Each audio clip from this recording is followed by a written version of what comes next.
A question I've been getting a lot, especially since we've been advertising that we're going to do Death Proof, is who the hell is Stuntman Mike? Well, the answer to that question is obviously he's a stuntman. Now, tonight is Thursday, and Thursday, as you know, if it's not the audience pick, it's our pick. And tonight it is Shanna Banana. Now, Shanna, why did you pick this movie? Do you want to give us a little hint, a little taste? I'd love to. If you couldn't tell from watching the film, I really appreciated all of the casting. Thought it was really well done, and I loved how the characters were developed and their friendship dynamic. I thought that was an important element to the story, not to the plot necessarily, but I think that it made it definitely more interesting and different from No Country for Old Men in that all the best tension was built. It's like no tension here. And so when things happen, it happens abruptly, which I really appreciated. Okay, we're going to get more into that in a little bit. That's just a tease for the audience. Charmaine is back in the building. Charmaine, I was worried about you. They told me you were okay, but I was looking out for you. I was on that bus up to New York. Vic stopped me. He called in the Jersey guard to stop me. He's a hater. But anyway, he wants the ladies to know one thing and one thing only. He wants you to drop those panties. About how panties. Why'd you do that? I'm just translating for those who can't see. That's his name. So I just want to clarify. You have to translate? There was no. I say that respectfully. Listen. He's a taken man, but in his untaken days, he wanted you to drop those panties. That's what I meant to say. Listen, Kurt Russell was the Baja Panty in this movie. Wasn't he smooth? He was smooth. Yes, like wow, like. Mind you, I was shocked because here's the thing. I didn't even look at the trailers or anything. Mm-hmm. I didn't know. I went into this blind, right? So, like, I'm thinking it's like a rom-com. Ha! Were you delighted? Put your seatbelts on, ladies and gentlemen. That's all I got to say. It's more like a mer-com than a rom-com. Yeah. But let me introduce the executive consultant, the man behind this entire show, this entire enterprise, whether you watch this one, NXT, the other shows. I don't know if you're still doing Black Lightning. Coming up, we're doing the Disney shows. The man behind all of this. He is the Negro version of Walt Disney without some of the anti-stuff of that time era and everything like that. I say that respectfully to Disney if you want to sponsor us. And speaking of sponsors, before I bring in the executive consultant, let me just thank our new sponsors, CPT. And it sees in the comments. UPR likes to think it's a recurring sponsor, CPT. Yes, CPT. You'll see their banner live every time we start promptly on time whenever we start this show. But as I said, the Negro version of Walt Disney, the executive consultant. Sir, how are you doing?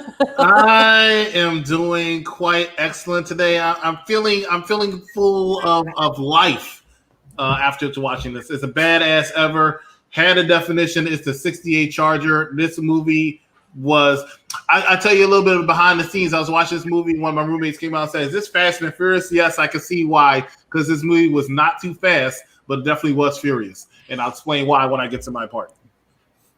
I feel like Chris, going to the last episode, if you didn't see our, I think it was No Country for Old Men, where he feels like he was being teased for the entirety of the movie and didn't get his release. In this one, he thought that there was going to be a lot of cars moving on the streets fast, and yet still he's been teased. So if Chris seems wound up, this is why. He needs his release. I'm surmising. Chrissy in the comments, I just watched a documentary about James Dean and how he allegedly had an affair with Walt Disney. Chrissy with the BS early. Now, I'm going to read the synopsis, then I'm going to jump to Shanna Banana. She's going to tell us a little further why she picked this movie. This is our first Tarantino movie pick, if you can believe that. But she's going to delve into a little bit more what she liked about this movie. Then we're going to go round circle as we normally do. But here is the synopsis for Death Proof. One half of the homage to 70s Grindhouse cinema, Death Proof is the story of the retired stuntman Mike, who now chases adrenaline in a much different way. That is a spoiler-free, though we will be spoilerific in our review of this movie and talking about it at least. Shanna, it is up to you. Thank you, Warren. Can I just say that whatever Warren says, we do. This movie was That is not true, because Warren says we would love to be sponsored by Disney. I would love to be getting a stack for this, but this we do, and the audience should know this, all joking aside. And I say this for my friend down there, because he does move around a lot, much like my other friend down there, and I'm sure Shanna does as well. Me, I'm a lazy bastard. But the point that I mean is this, that we're all hardworking people in our lives, and so is Chrissy in the comments as well. We're thankful for the fans. We all do this as a passion project. And if I may, I speak for the other hosts on the other shows on this network. None of us are getting paid. We don't have any sponsors. We're doing this because we love film, and we hope that you love it too. So all joking aside, if we're animated about something, if we're down about something, we're just fans. We're no different. We're just on StreamYard streaming it to you. So Totally. I say that with love. But Shine, I don't want to take your mic time. No, you're good. I was just gonna say that that was a quote from the movie, and this movie's full of quotables. Yes. Loved all the quotes. I couldn't just pick one. I chose Shanna Banana because it stuck out, and it was from the beginning pretty catchy. We don't get her for the second half of the film, but what I love most about this movie is that it's basically a prequel and then the movie itself together. And the prequel was done so well, it feels like two movies in itself, kind of like spelling out, okay, this is what you have in store, and now, and it's like the same way again that No Country for Old Men kind of had spikes of action and climax, and then it goes down kind of to redevelop for the next climax. I really loved that and appreciated that in this movie. All the relationships seem very real to me, and having been grown up and been in so many girlfriend groups, the dynamics really helped me get settled in to loving these characters, especially loving the characters from the first half, and just also watching all the happenstance things that cause other people to get pulled into what eventually is their demise, that weren't even involved in the original plan for Kurt Russell's character, so Stuntman Mike. So I thought that was really cool, and I'll leave it to the next person. Okay, who wants to jump in here? I know Chris needs his rant clock prep. That's why I'll let him go last. I'll actually go penultimate if he doesn't mind tonight. Baha, did you want to go? Or Mr. Penny? Should I call you Mr. Penny? How do you want to be referred? One full word. Bajapante. Bajapante. Bajapante. Así mismo, como tú lo dices. Did you have a particularly favorite scene in this movie, Mr. No. See, here's the thing, right? What I enjoyed was just that from the beginning, they were just ragging on the beta males, ragging on all these different types of beta males, right? And even showing how beta some of these other guys were with the little dumb plots that they were doing to try to get laid by these girls, right? And then in comes Kurt Russell with all this swagger and all this bajapante, right? And mind you, like takes off, it just knocks down all of their guards, and it gets to the point where, you know, the girls are literally giggling and they're all saying like, oh, you know, make sure you don't sleep with them. And even Blonde, she's like, I'm not gonna do it. Oh my God. And then she's just ready to go. But that whole thing with him, it made me see him in a totally different light, right? And what I liked about it is that I thought that this was just going to be, I thought it was going to be a different type of movie. As soon as they got in that car, and like, mind you, even though, well, truth be told, the whole thing about, you know how people say like they're good in my book, and then he pulls out the book, and then he's like, oh, now, you know, in my book, you're gonna be chicken shit. Wow. Yes. That was beautiful. The John Wayne accent. Beautiful. Because with that, the guard was down. Even the lap dance was great, and then. Cause even at the lap dance, I didn't see that coming. You know what I mean? But man, and then once all of a sudden, you're gonna have to get scared. Yes. You know what I mean? Hit the brakes, bomb, cracks the girl's head. Oh wow! As soon as I saw that part, I was just like, "What is going on over here?" Like. All right, I'm thinking like, listen, man, the girl was hot. Like, if you're a serial killer, at least, you know, have some fun. But my God, she was with it. Like she was ready. She got in the car ready to go with him. You know what I mean? And like he had, and mind you, she even got in a car where the passenger seat was crap. Yeah. And she was still ready. You know what I mean? Like, come on, man. And you had to do that? Like, come on, man. You bugging. But, you know, Kurt Bahapanti. But at the end of the day, though, the cool thing about it, right, is that, like, you know, the guy's such a womanizer in the beginning part of the movie. Mm-hmm. Then at the end of the movie, it's cool because there's like 4 girls that are kicking his ass, and then they're just going punch for punch for punch for punch for punch for punch. But the only thing that I didn't understand about that is that when they were dragging him out of the car, he said his leg was broken. So then why? No, he said it could be broken, and when they pulled him out, you hear the snap. Ah, okay, because like. How's he? You know what I mean? That's the only thing. But I thought that was cool because, like, he got his just due. Mm-hmm. I didn't think was gonna happen. Like, I was literally waiting for them to die, and them end this and like going to a sequel or something like that. But for him to get his just due, I thought was really cool. Because and mind you, like the other reason I say this is because this is definitely a Netflix and chill movie. You know what? I'll say that. Yeah. No. I said I could see why you say that. Did you have more to say, or you want you? No, I'll say that later. I'll say more later. I'm gonna pick up on the tail end of what he said. No pun intended, since we're talking about car movies, or car movie rather, in this one. And Charmaine, I hear you. You want some more Latin American films? We'll give that to you. Then I'll go on my Rolodex and see what I come up with, and perhaps you like it, or perhaps that'll be one of the viewer picks, because right now you're winning. So. We'll see what we can do for you, okay? But I'd like to start out by saying that this movie clearly is a love letter to Zoe Bell. Zoe Bell has been in a lot of Tarantino movies. Tarantino, what I like about him, his movies are love letters to different things. When you look back at them, they're often love letters throughout all of them to a certain genre of film, a certain time period or whatever, but also to different actors and actresses, right? And he often gives shine to people who Hollywood seemingly has forgotten, right? And Zoe Bell, she started out as a stunt worker and everything like that, but she, as the title credit shows, she plays herself and everything like that. That was a phenomenal stunt, and it's nice to see that when Kurt Russell's character Mike is talking about it in the bar, and then we actually see the new age of stunts, and that her and her friend, they're both stunts. Her and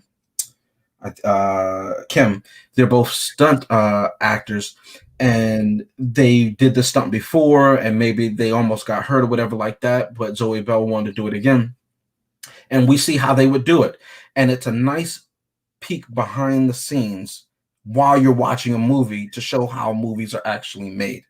It's a like deep cut, and I loved it. It's almost like breaking the 4.5 wall or something like that. Very beautifully done. I really, really did like that.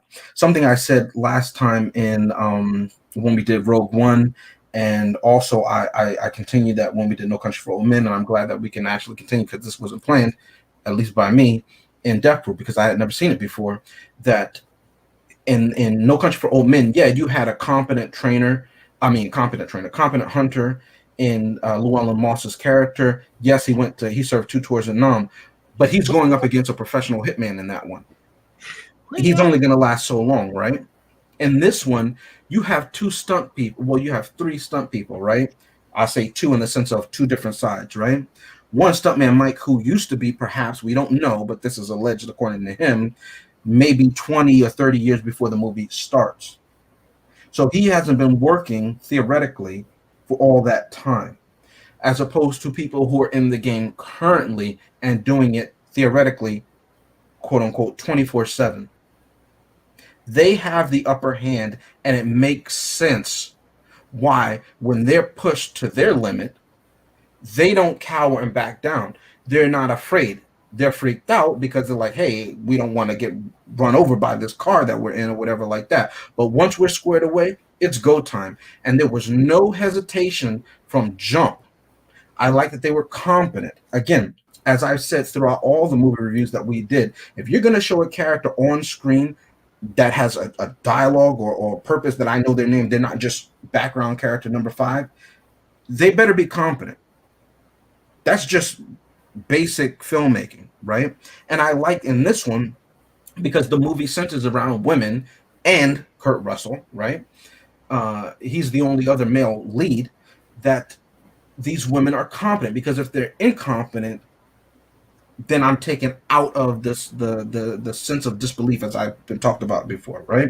I like that it's go time. When they stop that car and he gets out and he tries to play it off like, oh, I had fun, you survived, okay, that's it. He tries to go away. Kim pulls out that piece that is already mentioned earlier that we've forgotten all about, and she shoots to kill. Again, why? Because it's supposed to be realism. Shanna talked about how this movie is almost like two different movies, even though Grindhouse is two different movies, right? And I haven't seen Planet Terror yet, and it made me want to actually see Planet Terror. No spoilers because I haven't seen it, but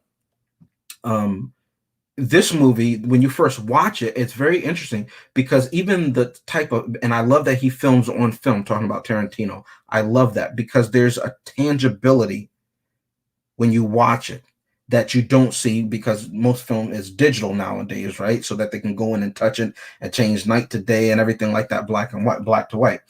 But when we first see it and we first meet the first four protagonists, right, it looks like it's supposed to be in the 1970s, the late 1970s, early 1980s. And if you look, when they're in the car first, the way the camera is mounted, you see the cars. At first, it is only cars from the 1970s, 1980s. And then you see sprinkled throughout, you see newer cars and still the 70s and 80s, and then newer cars. And it's merging the two different timelines as if he's mixing it all together.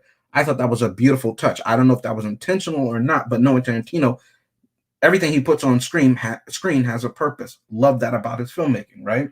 Then when you jump to the one with Rosario Dawson, when you jump to Zoe Bell and Kim, their characters, it looks like a postmodern horror picture, right? After Kurt Russell lights the cigarette and everything like that, and then it jumps back to color, it becomes a postmodern. Hence, their reactions are a lot different. It doesn't mean that the girls in the 1970s are foolish or whatever like that. I'm just talking about the style of filmmaking and everything like that. And you see that those girls, they weren't in that world. Their reaction is completely applicable. Even Rose McGowan's character, when she says, hey, I get it, you're just trying to scare me, she's trying to psychologically talk her way out of a situation that she knows she can't physically get out. So she has to think on her feet. And what she says to him is plausible. That's what you would do in a scenario like that. I like that everybody's thinking on their feet. It was really, really great. Now let's get to the crash. That first crash was so graphic, and I don't say graphic like it's a bad thing. That's why I'm paying to see this movie, you know? That's why I'm there, right? And the Titanic, I want that ship to go down. If it doesn't go down, I want my money back, right? It's called Titanic for a reason.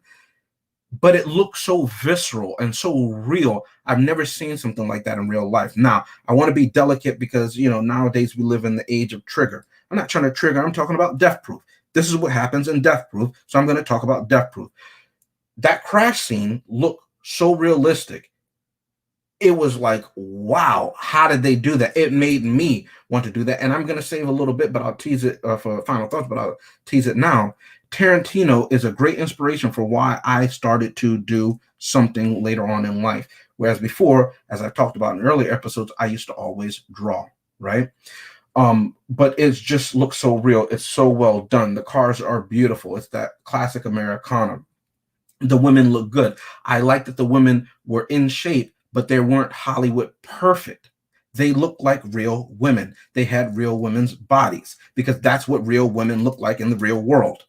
When Hollywood, quote unquote, casts women, they look like we were talking earlier about Vogue and everything like that. They look like they come off the cover of a magazine. As I said in another movie, Suspension of Disbelief, they wake up, there's no crust in the eyes. The breath doesn't stink. Everybody wants a kiss. No, baby, your breath is hot. You know what I mean? Let's fix it. That's the real world. Let's keep it real. Now, we ignore it because we love so-and-so, but that's the real world. I would love to see that in a movie, but you never do. There's no suspension of disbelief. I like that. I like that we have the quintessential Tarantino shot of the feet because that's his thing. I get to make a movie. I'm going to put my thing in it. I like the fact that Kurt Russell's character, he licks his finger and then he puts it because that's what he likes. You see what I'm saying? And then how he plays it off. I like that his character is always paying attention in the background. and you as the audience have to watch the foreground and also the background. We see that in arguably my favorite, because it's tied between that and Django Unchained and also Kill Bill. I think Volume 2 is the best out of Kill Bill because it was split up. But in The Hateful Eight, in that you have to pay attention to what's on the screen. I love that it's not made for the lay movie watcher. It's supposed to be paid attention to. I love that. I love the small details. I'm all about that, okay? I'm nerdy, geeky, whatever the term is. I love it.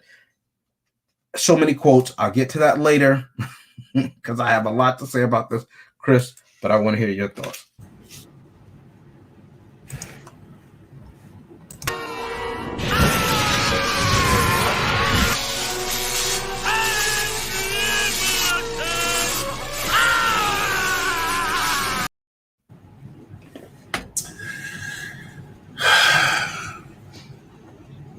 Two days I have been waiting to talk about this movie and all the excitement I had with this movie. Or should I say movies, because it was so eloquently stated earlier that this movie felt like two movies. So I have to give credit to that. Remember how on Wednesday I discussed No Country for Old Men because we're going to go shop that back. No Country for Old Men, and I was looking up and I was waiting for something to happen. You know, and then nothing happened at the end. I had end credits. It happened to me again. I was like, fool me once, right? Fool you twice. So here's what happened. I'm watching a movie, right? I'm watching a movie. Kurt Russell comes looking all like a planet. And then as he just drinking his apple juice or whatever he's drinking, he's talking to these women who are creeped out. And I don't know why they're not creeped out because he's looking creepy, right? But he's talking to her. Somehow he's talking to her like shit. She gets a lap dance. So he acted like an asshole and she fell for it. That's what y'all do. So that's fine. I'm cool with that, right? But my problem is, that's right, hold it. It's my time. My problem with this is, right, that after you did it, then they egging them on to go, do something with this other girl who doesn't like them, who says that she gets beat up by them, but she holds her own or something like that. Catty crap. Get in the car. She's dead. Then he goes find the other women, and all of a sudden they're dead. And I'm like, wow, I just spent an hour getting invested into these characters, even though they were pissing me off because I had to watch them talk for 10 minutes about absolute crap. But I was getting invested in these characters, and then they just got killed unceremoniously. And then I'm looking at the two sheriffs and police officers talking like, well, I know he did it, but as long as he's outside this city, I don't give a damn. And it's over. I'm like, wow, are you kidding me? I was bothered by that. So then I end up seeing these three other characters. And outside of Rosario Dawson, or four other characters, and outside of Rosario Dawson, who I've had a crush on for years, I was less interested in these characters. I like the prior characters better. But what did they give me? They gave me these people killing the dude. And these people were less likable. Yeah, you should be. But these characters were less likable. I didn't like the token black woman sitting around saying inward, inward, inward, inward. I didn't like her. I didn't like the daredevil who gets horny off of driving on top of a car really, really fast. I didn't like Rosario Dawson basically trying to pimp out her friend without the friend even knowing it so she could ride out of the car. I didn't like that. But then I realized what I was watching. And I realized what my problem is. And this is my problem. It's going to be unpopular. I don't care. F you. Him. I don't like him. I cannot name one Quentin Tarantino movie I liked. This man is nuts. He's weird. He's crazy. He has some sort of fetish. He has some sort of fetish against he probably likes getting peed on. He has some sort of fetish against people who are He has some sort of fetish against African Americans. I'm not a fan of Quentin Tarantino. What happened to the pimped out girl? Who? To Lee. Vic, are you in a J.J. Abrams movie? Because you like you're going very slow right now. All right, I'm really here and I'm telling you about Quentin Tarantino. I didn't like Kill Bill. didn't like Hateful Eight or whatever it was. I don't like Tarantino movies. I'm trying to figure out if it's y'all or it's you. I think it's us. Don't listen to him. It's you. And Glorious Bastards, was that Quentin Tarantino? Correct me if I'm wrong. That was Quentin Tarantino. Okay, that one wasn't as bad. But for the most part, I don't like his movies. I don't like his movie style. Okay. All right. I'm going to do my recasted part now because I don't want to do my final thoughts. My final thoughts are quick, so I'm going to do my recasted thoughts right now. Because here, ladies and gentlemen, you all don't know this. Y'all not privy to it. But UPRE, we have a chat room. Right? We have a chat. And every day we have a major discussion in this chat. I actually feel like I'm empathizing with one of these characters. Right? So you're probably saying, well, Chris, what character could you possibly be empathizing with in this movie? And I'll tell you who I empathize with. I'll tell you who I'm recasting this guy as. Okay? This serial killer, stuntman, who's a nice guy, reminds me of him. What? He's a nice guy. He offered the woman a ride. Yeah, okay. Reminds me of him. And then he played games with the other three women, and they didn't appreciate it, so they shot him. Like, what are you doing? They had fun, right? So, anyway, this guy here reminds me of him. You said they have fun, right? They have fun. They have fun. All right, that's the version of fun. That's ooh.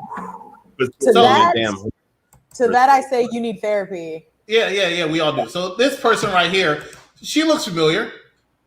Yeah, she looks familiar. Hey, who is she? Who is she? I said this in the chat, right? I knew this is the chat, right? See the I Superior. Know it. Here we go. Chrissy, I hope you're watching this. See the Superior. Yeah, you in there because that's how I felt. I felt like you're the adrenaline junkie. But it doesn't end there, right? It's not going to end there. We have her too, right? Oh, no. Little abrasive, you know, come out the mouth sometimes. You're like, wow, slow down, down a notch. Who does this remind me of? Oh my God. Yes, she is. Serious? And there's one more character. Look at her. Look at Miss Rosario Dawson. I'm like, wow, the trifecta is at an end. Who could she possibly be in that chat room? We're out of women. Are we out of women now? Are we out of women? He's disrespectful. And the reason why I say that is for one particular reason. Because of this scene. Because I just say a movie. And at the end of that movie, I have C the Superior, E Boogie, and Kaden coming down at me because he picked something more than he did. And I feel like I just got stomped in the face. I just got stomped in the fucking face. Fuck the algorithm. I just got stomped in the face by these three characters, by C the Superior, by E Boogie, and by That's So Kaden. So I felt his pain. That's my recasting. Ladies and gentlemen, we're going to take a quick commercial break. We'll be right back. Find out what we're reviewing on Tuesday and find out what we're reviewing next Thursday. Stay with us. You're watching Unpopular Review. Might want to buckle up, baby.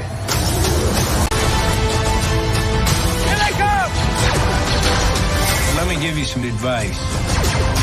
Assume everyone will betray you, and you will never be disappointed. I got a really good feeling about this. It has begun!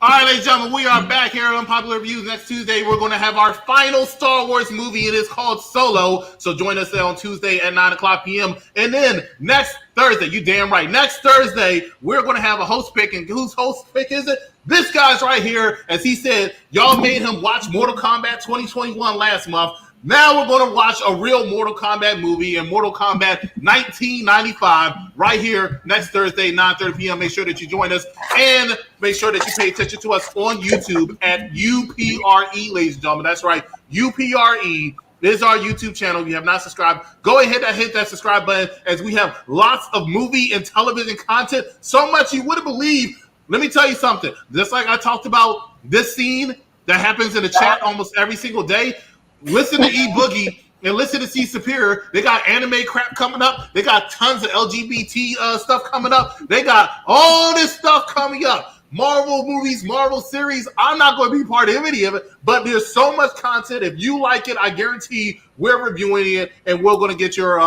thoughts about that right here in UPRB. But we're going to the final motions here right now, ladies and gentlemen. We are going into our final thoughts, and Shanna, Banana, go ahead and let us know what you think. I will. I'm going to say any comparison to Tracy Thoms, love it. Thank you. She's amazing. A little mad you didn't use a curly hair picture, but that's okay. I love this movie. It is a perfect combination of acting and just the story layout. It's just perfect. It was while it wasn't as intense as movies like No Country for Old Men, it wasn't all about the intensity. It really got you relaxed before shit went down. And I really liked that and appreciated it. I really loved the character building and character development here. Really felt like a girl group situation both times. Even the less likable group. But that's showbiz, you know, the hot Hollywood girls are going to be less likable, generally speaking, than the regular around the way Austin, Texas chicks. That being said, it's great. Kurt Russell was amazing in it. Everyone was. It was awesome. Love it. Thumbs up. All right.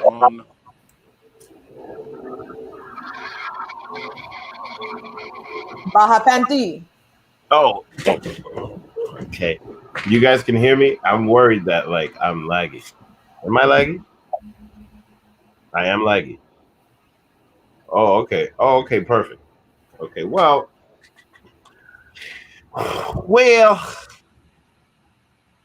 You're lagging. I am lagging? No, I'm just messing with you. No. Well, yeah, that guy was lagging because I didn't understand why. First of all, I don't understand why the hell the sheriff and his deputy are walking around with their hands on their hips the whole time and talking with their hands on their hips the whole time. And every question that he gets asked, he goes, well, is that authentic? It's Texas. I feel Remember, we saw the same thing in No Country for Old Men. Yeah, but honestly, I feel like in No Country for Old Men, that whole situation was authentic. Because here's the thing that I didn't like, right? I feel like, because mind you, that whole scene, the guy was brilliant. Mm-hmm. Listen to what he is saying. He's saying something that's really, really smart, but it's just dumbed down with the well. And I don't know if that was on purpose to kind of make it seem like you may look dumb at all. You know what I mean? That kind of thing. I feel like I wonder if that's what was going on. So there's a lot to read into in this movie. It clearly was like girl power, but I would definitely put this in on a Netflix and chill night. You know what I mean? Like the ego gets bruised a little bit, but then the ego gets. So it's just like, it really is a Baja Panty. Like after that, you can be like, girl, I'll never treat you like that. And then come on. But anyway, it's a good movie. I give it a thumbs up.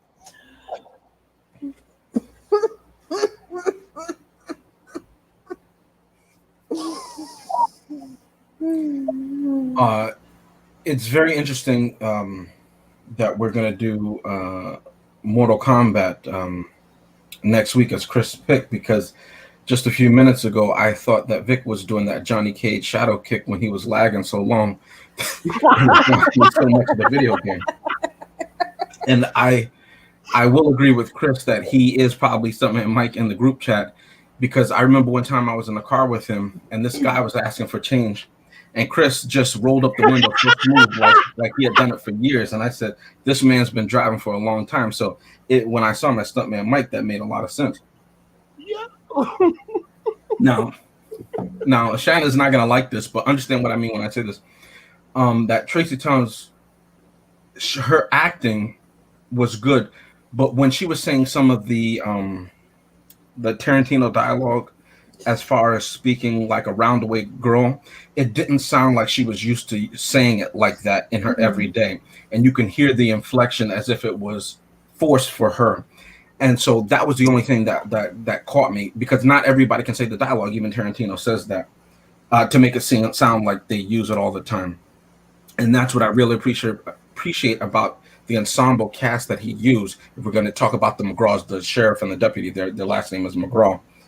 They have the inflection and the diction of that. And I'll get more into that because those are the quotes that I want to mention in my final thoughts. Because again, they speak with the twang or do these have these mannerisms, but they're not dumb. As Vic said, they know exactly, and the sheriff knew exactly what's going on. The DA is in there buying up the story, and the sheriff already figured him out 1, 2, 3. We actually saw him before, and he was also in Kill Bill. That's when we see them again, and I'll get more into that later. And we actually see the son who plays the deputy, son number 1. I love how he calls him son number 1. That's just a cool thing to do. He plays Obi in Hateful Eight. He plays the stagecoachman in Hateful Eight. That's him with those cool glasses. I love those, almost like the Django glasses. So I just really, really like that and everything like that. But I did have some recasting. And again, I do my recasting based on how they look. So I'm going to go with that. The last one I just said was the McGraws. So I'll start with them. This is Sheriff McGraw and Deputy McGraw. And this is them from Kill Bill. They're also, Sheriff McGraw is also in From Dusk Till Dawn, which is another movie. It's a Richard Rodriguez movie. Who's not Richard Rodriguez. It's a, I forget his first name, Robert Rodriguez, excuse me. Movie that starts off one way, like a bank heist escape movie, that turns into a horror movie, which is also a trope that you see with their movies, that they switch it up on you. They turn it on a dime. And this is them in Kill Bill, though. And I looked at the son, and the son, James Parks, the actor, reminds me of this actor, Jeffrey Combs, because they look so much alike and very similar, and both are very, very prolific in the different roles that they play. So that's why I cast them too. The second one, again, I just talked about her, Tracy Tom. Her character plays Kim. I believe if I have that name right, I don't want to say the wrong name. Yes, she plays Kim. And I said she reminded me of another person, and they look similar-ish. And I go with Kia from Freddy vs. Jason, Kelly Rowland's character, again, because they seem very similar. But the one who looks so spot on, other than the James Parks and the Jeffrey Combs one, I thought this when I saw Jungle Julia, who had the great panty scene. It was phenomenal. She looked great in them, with the little leopard print and everything like that. And this is Jungle Julia right here. And you know exactly who I thought she looked like. Can you guess already? She looked like a younger Halle Berry. And that's who I recast her as. Especially in that picture right there. That's the look that I was thinking of. And that's who she reminded me of. I understand that Chris is not a fan of Tarantino. I am, and he has every right to feel that way. I get why he's saying that, because Tarantino does turn on its head and does not give you what you expect. You never know what to expect when you go into a Tarantino movie, except that there will be blood. No pun intended for another Coen's Brothers movie that came out. A bastard in a basket. That's a line from that movie. I'm going to read 2 quotes, and then you can guess what I think of this movie. These are by the sheriff and the deputy, right? And this is Sheriff McGraw, the father. He goes, "Probably the only way that diabolical degenerate can shoot his goo." I love that line. It's just a great line, okay? And that he's saying in response to his son. You actually think he premeditated and murdered them gals?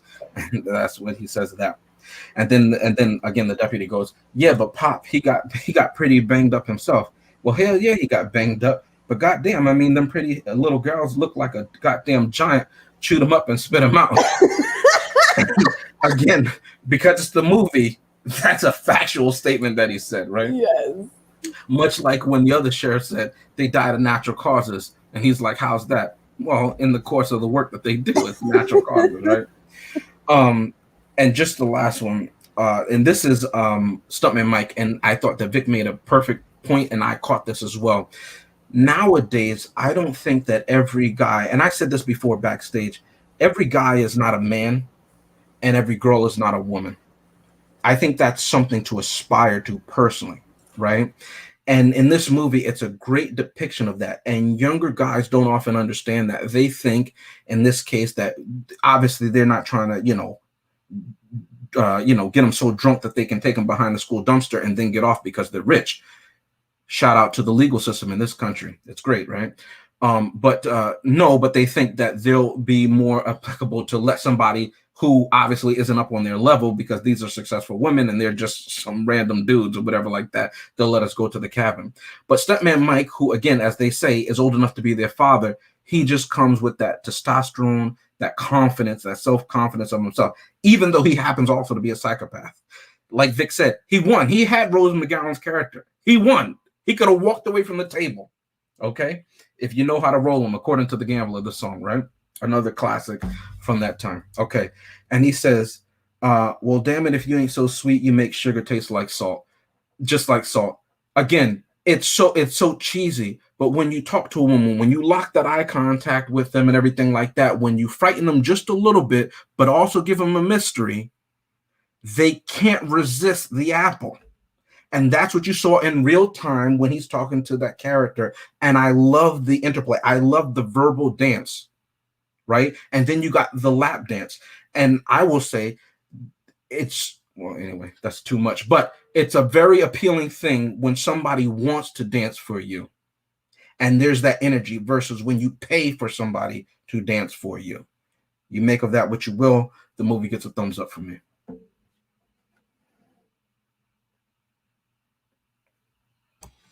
Leslie Jones, please. I can't. Nothing against Leslie. Is that the same one from SNL? Nothing against Leslie Jones. But her and Kevin Hart, please sit down for at least 5 years until you read the right script. Please, for the love of God. And you understand why I'm saying that. I don't need to be yelled at, and I don't want to laugh at every black man on screen. My opinion. Leslie Jones too old for that role, by the way. All these girls are like in their mid-20s, late 20s. Yeah. I want to say you ain't quote none of the female characters, and one of the I don't have to quote the female characters. You're right, you don't. You don't.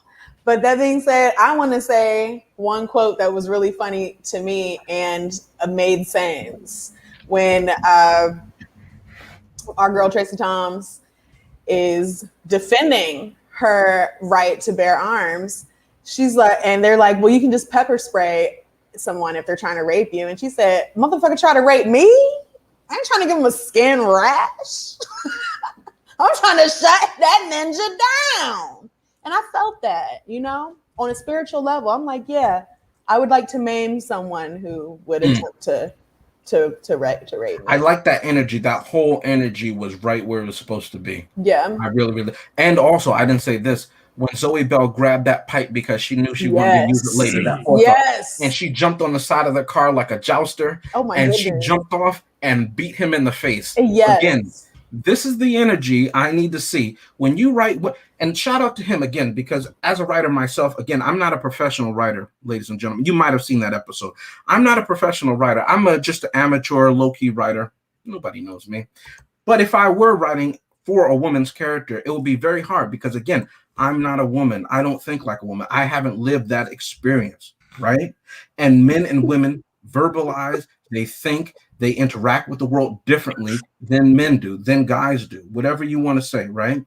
And so salute to him for being able, like somebody said earlier, that they're talking so much. Yeah, because for them, it's just an ordinary day, right? So oftentimes it's the big setup for something else, but no, they're just having a regular mundane conversation because that's what people do when they meet with their friends. They're talking, they're shooting the shit, they're talking about whatever, and that's what they do. But he was able to keep them from sounding like men and kept them sounding like the young women that they were supposed to be, their characters were supposed to be.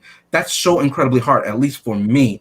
And I just want to give credit where credit is due because that's a talented thing to be able to do, to jump into the mind of different genders, of different people, if you haven't walked that life. So I just, again, credit on all aspects as far as that goes. A, I don't want to be dependent on their ass, or B, dependent on their fucking ass. Mm-hmm. Or E, I would like to be able to do my final thoughts. because you two had y'all chance to talk, and y'all did, right? So can I get my final thoughts? Because I'm sorry, Chris. I don't like to talk on your time. I know you don't. I want exactly. I want to know if this is going to be great. Hope now she shows up.